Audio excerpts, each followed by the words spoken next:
Hi, my loves. Welcome back to the New Me podcast.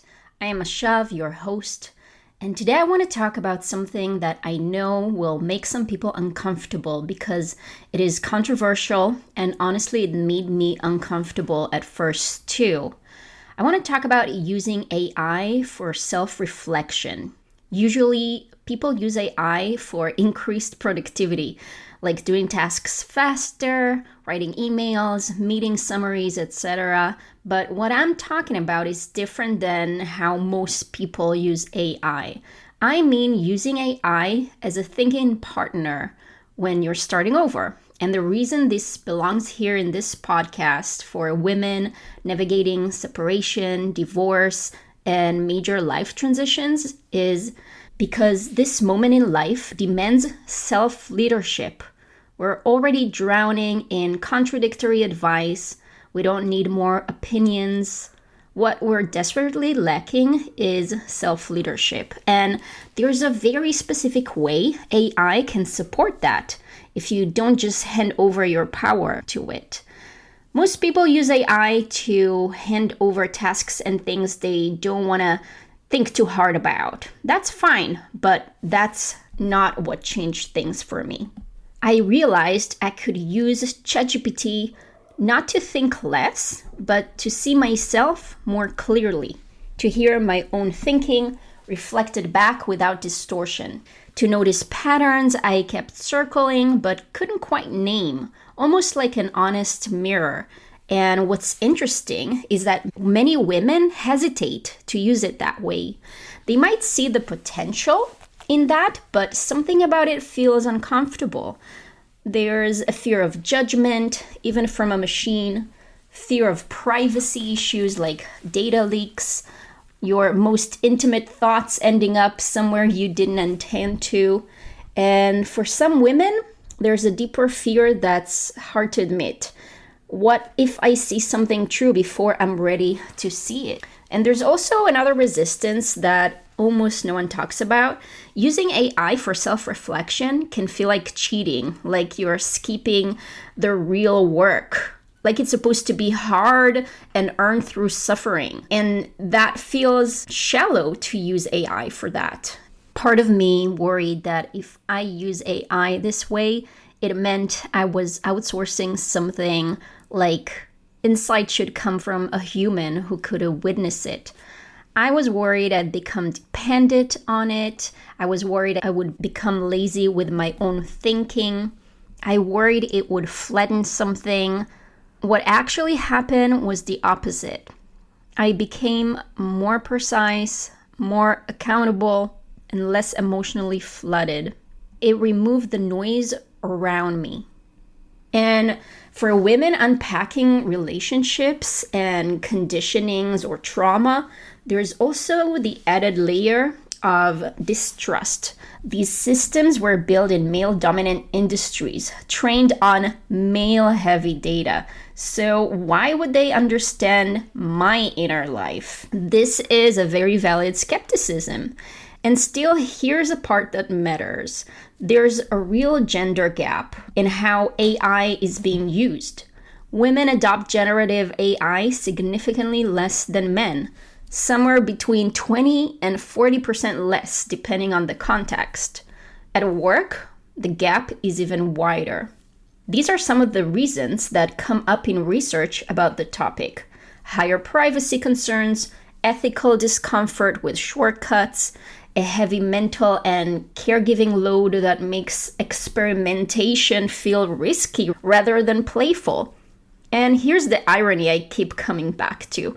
The women carrying the most invisible labor, emotional, relationship, logistical, are the same ones that hesitate most to use tools that can actually help them clear some mental space.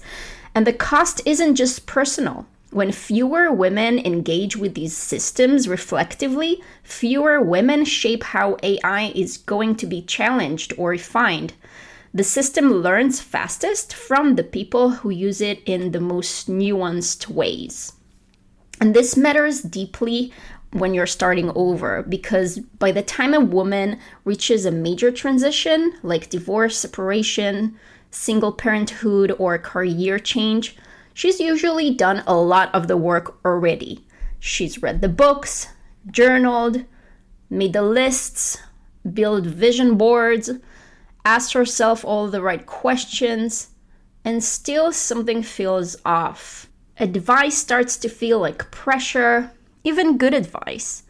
What's missing isn't more input, it's orientation, a way to zoom out and see patterns across decisions, to hear her own voice more clearly than the noise around her.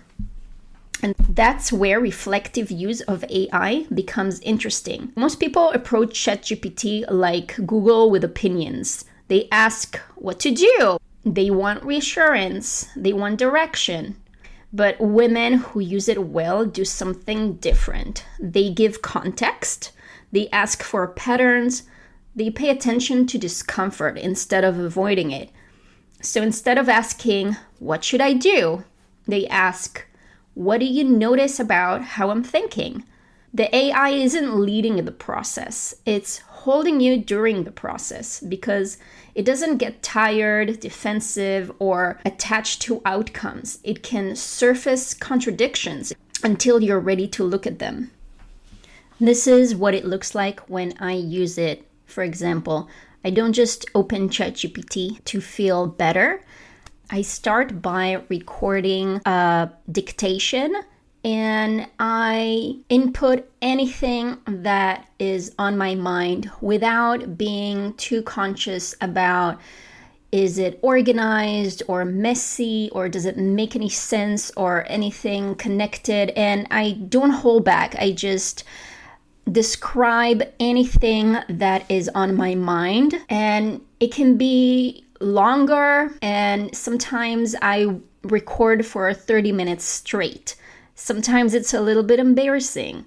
Sometimes I'll explain a situation and then I'll contradict myself. So it's really messy. But then it just goes into the chat, and instead of asking, what should I do? I'll say something like, reflect back the patterns you notice in how I'm framing this. What are my blind spots? What seems unresolved, or what am I avoiding here? And here's the key part. I don't rush to agree or disagree with a response. I just notice what irritates me, what feels off, and what feels uncomfortably true. And this is the reactions that I'm seeking because they are data. And the value that I'm looking for is not an answer for what should I do, but it's the friction. It's understanding where I'm not thinking about all the perspectives. And this is very valuable. And this is where I want to say something important. Prompts are not the point. They're just examples, entry points. What actually matters is realizing that AI can help with things like noticing patterns across your own words, naming emotional seasons you're already in, highlighting where your values and behaviors don't align, give language to things you feel but haven't articulated yet. Most people don't even consider using AI for reflection, so seeing examples can open the door. From there, the conversation evolves naturally. After a major transition, identity destabilizes before it clarifies. Old roles dissolve faster than new ones form. Instincts are present, but self-trust is still shaky. In those moments, external guidance can feel overwhelming, but internal guidance can feel circular. So using AI as a mirror sits somewhere in between. It doesn't tell you who to be. It helps you see who you already are more clearly. So if you use it intentionally, it doesn't replace your wisdom. It gives it a structure. And this is nothing like therapy, and it's not giving up responsibility. It doesn't replace relationships or experience in life, but it can reflect patterns, ask follow-up questions, give language to things you feel but haven't named yet. And used thoughtfully, it can sharpen your point of view. Just to clarify, I think AI should not replace therapy. It should not be used when you're emotionally dysregulated or in a crisis. If you're in a crisis, you need human help, but reflective use works best when you already have some internal stability and you're looking for more clarity. It's not replacing connection. It's more like supporting your self-trust between moments of connection. A lot of fear around AI is really fear of passivity, but reflective use requires more presence, not less. You're not handing over your thinking. You're slowing it down, examining it. For women starting over, it can be revolutionary. I don't believe in copy-paste prompt list that promises things that they cannot deliver. But most people have never been shown how to use conversational AI for reflection at all. So here's what this can look like in practice. You start with context. You describe your real life, what's changing, what's your instincts, and what you're avoiding. In the article that I linked in the show notes, I've shared 10 full prompts with explanations. You can use all of them, but I'll give you 2 here just to illustrate the tone. One is about strength you underestimate. The prompt goes like this. What strengths do I likely downplay or overlook because they come easily to me or don't look impressive on paper? How could I use them more intentionally for my work and relationships? And it works because many women discount precisely what makes them effective. Another one is what I call the 5-year mirror. You ask the system to write 2 versions of your life 5 years from now. One, if you follow through on what matters most. And the other, if you keep circling the same loops over and over again. And then you ask what's actually in your control this year. So the 10 prompts that I shared are not random. They follow an arc. First, honesty about what you actually want. Then clarify the values that you live by, not just claim that you live by. Then insight into where you shrink or self-sabotage. Then a perspective on the longer arc of your life. So it stops feeling like prompts and starts feeling like one conversation with yourself. So if listening to this made you think, I wouldn't even know where to start, that's exactly why I build a tool. It's a step-by-step clarity process that helps you design your next chapter through conversation.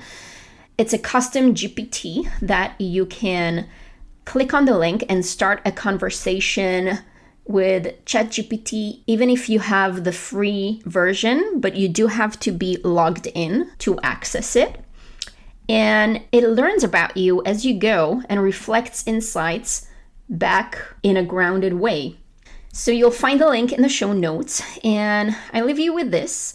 AI isn't here to tell you who to be, and it's not here to replace your intuition. But if you're starting over, if you're untangling identity, decisions, and desires, it can help you see yourself more clearly before everyone else tells you who you should be.